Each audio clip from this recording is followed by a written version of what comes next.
حضرت امام علی علیہ السلام کی زندگی کے بارے میں تو جانتے ہیں، لیکن کیا آپ یہ جانتے ہیں جب امام علی علیہ السلام کی شہادت قریب آئی تو کس بیٹی کے گھر مہمان ہوئے تھے اور کتنے لوگوں نے امام علی علیہ السلام کو قتل کرنا چاہا؟ جب امام کے سر مبارک پر ضرب لگی، حضرت جبرائیل علیہ السلام نے کون سی صدا بلند کی؟ یہ پورا واقعہ میں آپ کو اس ویڈیو میں بتاؤں گا۔ حضرت مولا علی علیہ السلام سن 40 ہجری کو مسجد کوفہ میں قاتلانہ حملے سے شدید زخمی ہوئے۔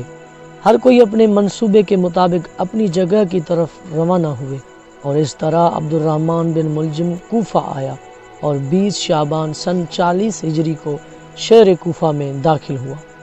وہ شبیب بن بجرہ جو کہ اس کے ہم فکروں میں سے تھا اور دونوں کو قطاب بنت علقمہ نے اکسایا اور للچایا تھا، اور اس طرح 19ویں رمضان سن 40 ہجری کے سحر کو کوفہ کے جامع مسجد میں کمین میں بیٹھ کر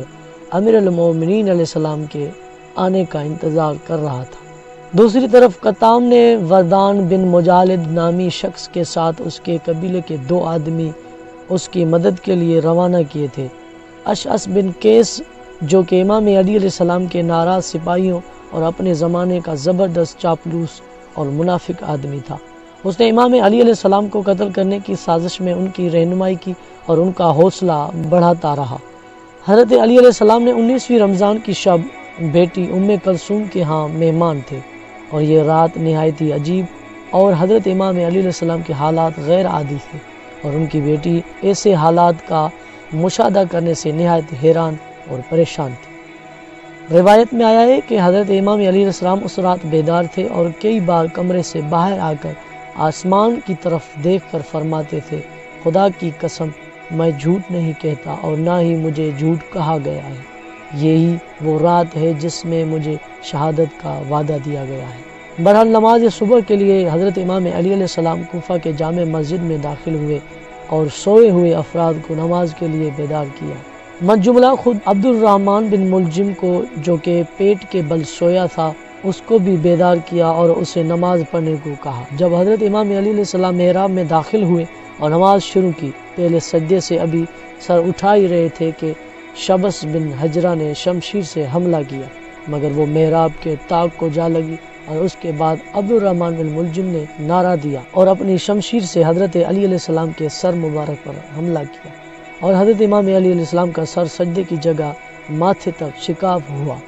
حضرت امام علی علیہ السلام محراب میں گر پڑے اور اسی حالت میں فرمایا، خدا کے کعبہ کی قسم میں کامیاب ہو گیا۔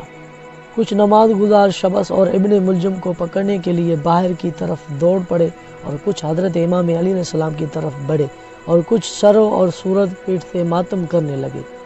حضرت امام علی علیہ السلام جن کے سر مبارک سے خون جاری تھا، فرمایا، یہ وہی وعدہ ہے جو خدا اور اس کے رسول نے میرے ساتھ کیا تھا۔ حضرت علی علیہ السلام چونکہ اس حالت میں نماز پڑھانے کی قوت نہیں رکھتے تھے، اس لیے اپنے فرزند امام حسن مجتبیٰ سے نماز جماعت کو جاری رکھنے کو کہا اور خود بیٹھ کر نماز ادا کی۔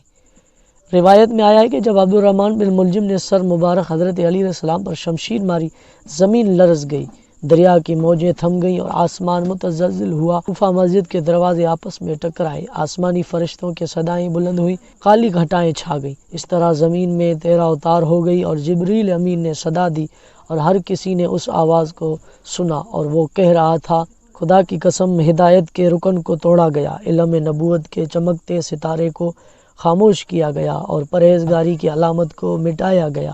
علی مرتضیٰ کو شہید کیا گیا اور اس شقی ترین شقی ابن ملجم نے شہید کیا۔ اس طرح بہترین پیشوا، عادل امام، حق طلب خلیفہ، یتیم نواز اور ہمدرد حاکم، خدا کا ولی، رسول خدا حضرت محمد مصطفیٰ صلی اللہ علیہ وسلم کا جانشین کو روئے زمین پر سب سے شقی انسان نے قتل کر ڈالا، اور وہ الہی پیغمبر اور رسول خدا صلی اللہ علیہ وسلم کے ساتھ ہم نشین ہوئے اور امت کو اپنے وجود بابرکت سے محروم کر گئے۔